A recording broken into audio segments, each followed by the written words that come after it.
First dates can be tricky. You say too much, you lose the mystery. You say too little, you lose the connection. But in today's video, I am going to show you 5 first date moves that will make him want more every single time.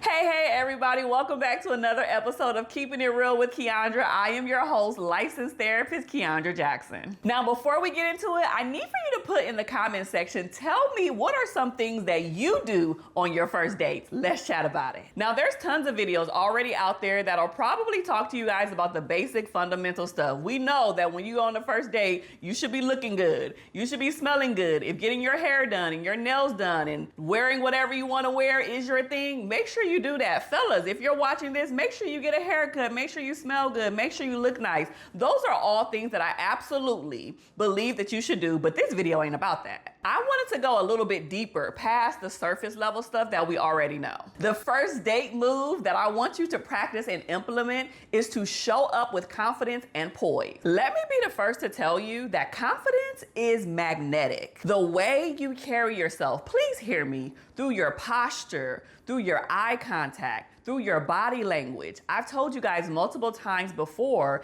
non-verbal communication accounts for way more than verbal communication. So that means it's not always what you say, but it's the things that you're not saying that conveys the message too. So make sure you have a genuine presence. All of those things communicates to him your self-worth, all without saying a word. And one of the things that I do know about men is that men remember women who radiate this certain type of energy and presence. So if you are someone who doesn't have the best confidence, your self-esteem is low, your self-love is low, all of those things, I want you to practice those things and work on that before you even think about going on a first date. Because absolutely, other people will notice and sense it. One thing you don't want to do is overdo it. You don't want to present yourself like you're this overly confident person, and then when they truly get to know you past the first date, they see that you have low self-esteem. They see that you're not showing up for yourself. They see that you don't practice self-love. They see that there's some things lacking here, and then they gonna feel like you played them. So be yourself, and hopefully a part of being yourself, exuding that confidence and some poise. The second first date move that I want you to implement is to engage him with curiosity, not an interview. Yes, I know from what I have heard from y'all keep saying, Kiaundra, the dating pool has pee in it, it has poop in it, it's contaminated. I get all of those things. The dating scene right now is a little tricky, and you do want to make sure that you're being your best self and not playing games with people. But this is not a job interview.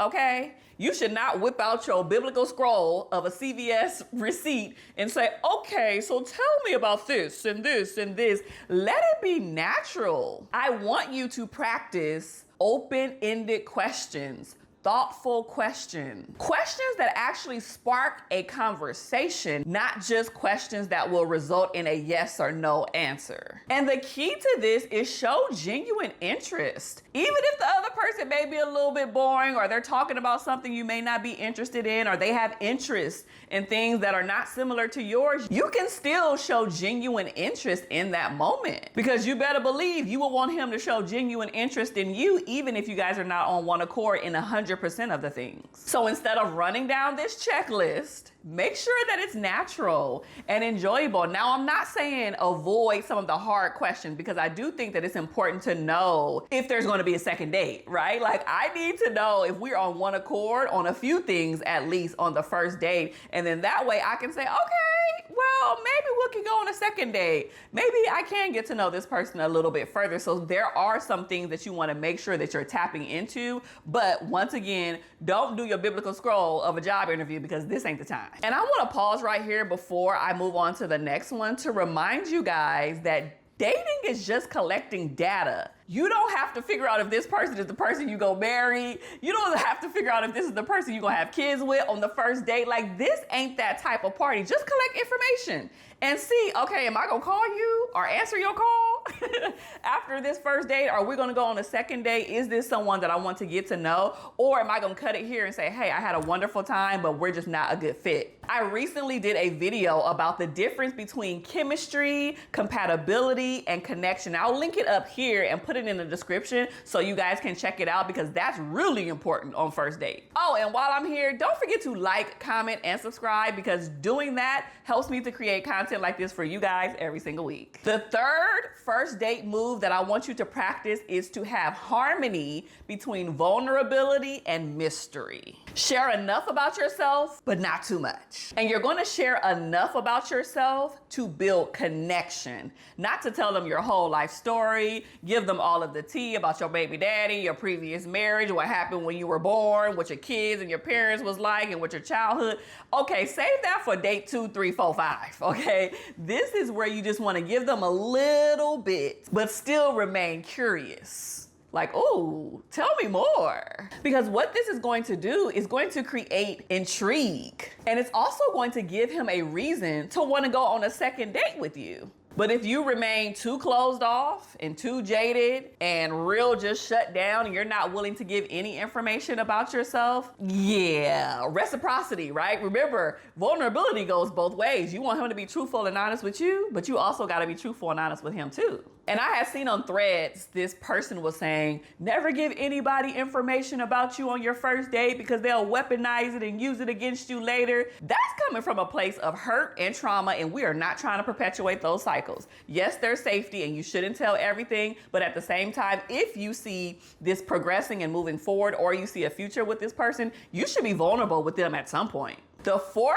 first date move that I want you to implement is to show appreciation, not expectation. Don't assume a man has to do anything for you. He don't have to pay for you. He don't have to open a door. He don't have to do fill in the blank. Now, out the kindness of his heart, and if he's really interested in wanting to pursue you, he probably should do those things unless you guys have some other type of agreement. But from the other side of the table, I need for you women to show thankfulness, to show gratitude, to show appreciation. A simple thank you goes a long way with men. That shows that you respect them and that you honor their opinion and what they have planned for you. Because first dates can be a little tricky. If I was a man, I gotta put myself in their shoes, right? If I was a man and I didn't really know a person, I'm not 100% sure what I would want to do on a first date. Yes, you can do the typical things like let's go to dinner, or let's go to a movie, or let's go bowling, or do some of those things, but you don't know that woman's preference. What if she don't like the movie? What if she don't want to go to dinner? What if she's more adventurous and want to go on a hike? You know, you just never know. And so it can be kind of tricky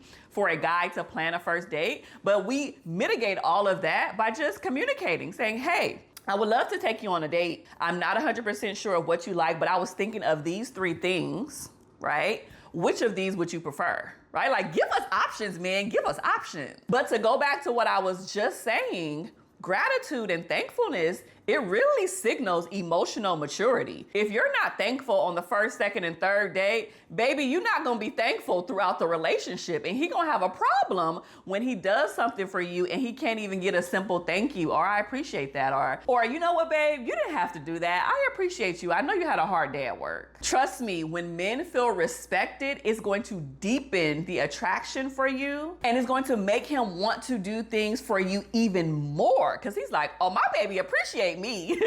I love when she says this, let me do extra for her. So it's this beautiful exchange that when you show gratitude and you do for him, he's gonna do for you. And then it's just this cyclical thing in a good way. And then y'all just loving on each other. The 5th and last first date move that I want you to implement is to end on a high note, if possible. So if the date is going really well, like it's going really good, and you're like, I'm not really ready for it to end yet, but at the same time, I don't want this to go on too long. I want you to end it on a natural end where it's a natural high, natural good note. Because sometimes we linger and we sit there because we're like, oh, let's continue the date. Let's get more drinks. Let's get dessert. And we linger past the moment where we should have deuced and went home. Not because it was a bad thing, but because we know that there's something else, an extra to look forward to. Wrap up the date when things are on a little bit of a high note. Leave him wanting more instead of overstaying, because this creates anticipation and excitement for the next time, because he's going to be thinking like, dang, I had a really great time with her.